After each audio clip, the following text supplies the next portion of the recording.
In today's video, I'm going to teach you how to check Gmail storage usage.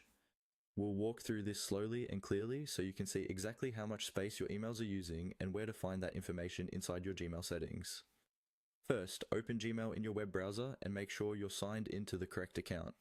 Once you're on your inbox page, look toward the top right corner of the screen. You should see a small gear icon which represents settings.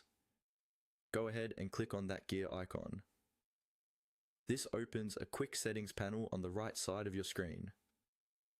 In this quick settings panel, you'll see a few basic options, but what we want is the full settings view.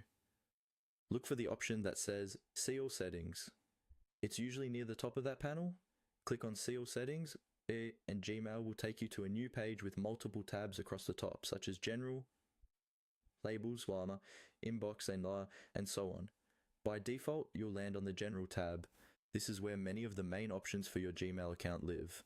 To find the storage information, you don't need to change tabs. Stay on the General tab and slowly scroll down the page. You can use your mouse wheel, trackpad, or the scroll bar on the right side of your browser window. As you scroll, you'll pass a variety of settings like language, keyboard shortcuts, and signature. Keep going until you reach the lower part of the page. Near the bottom, Gmail will display information related to your account usage, including how much storage you're currently using out of your total available space. You'll typically see something like the amount of storage used, the total storage available, and sometimes a percentage.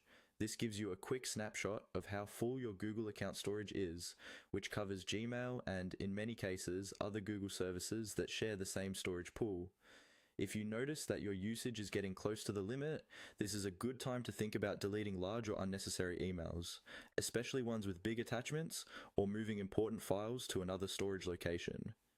Regularly checking this section can help you avoid hitting your limit unexpectedly and ensure that new